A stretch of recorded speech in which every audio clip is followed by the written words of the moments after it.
செவ்வாதோஷம்னா தண்ணி ரத்தம் நீத்து போனதுக்கு செவ்வாதோஷம்னு சொல்றோம். ம். இருந்தாலும் வாராகி அம்மன் அனுகிரகம் பெற்றா, அவள் தான் நெறியோட ஒழுங்கா தன்னை பாதுகாத்திருக்காளே. அவள போய் நீ குறை சொல்லிக்கிட்டே இருந்தீன்னா கோவம் வரும். கோபம். ம். ஒரு கோபத்தை தூண்டி விட்டால் அங்க வாராகியை நீ தூண்டி விடுறதா அர்த்தம்.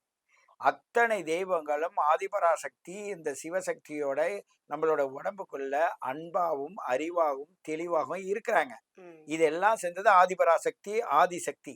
ம். அதுல தான் சிவம்ன்ற ஒரு நெறிமுறையோட அன்போட இருக்கக்கூடிய அன்பே சிவம்னு இருக்காங்க.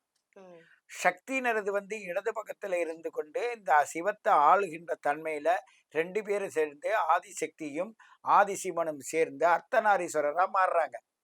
இதுக்கு நம்ம சில படங்கள்ல கூட காட்டுறாங்க. கோச்சிக்கிட்டு போனாங்க. அப்பாவ திருத்திட்டு வரேன்றாங்க. அப்புறமேல அவர் சேர்த்துக்கல. அதனால தனியா போயிட்டாரு. இனிமே நம்ம 2 பேரும் ஒப்பந்தம் போட்டு 2 பேரும் சேர்ந்து இருப்போம்லாம் படமா காட்டுனாங்க. ம். உங்களுடைய உடம்புல இருக்க நல்ல ரத்தமும், கெட்ட ரத்தமும் செய்கின்ற அந்த ஆக்டிவேஷன தான் நம்ம அப்படியெல்லாம் நம்ம முன்னோர்கள் அப்போ உள்ள மக்களுக்கு காட்டுனாங்க.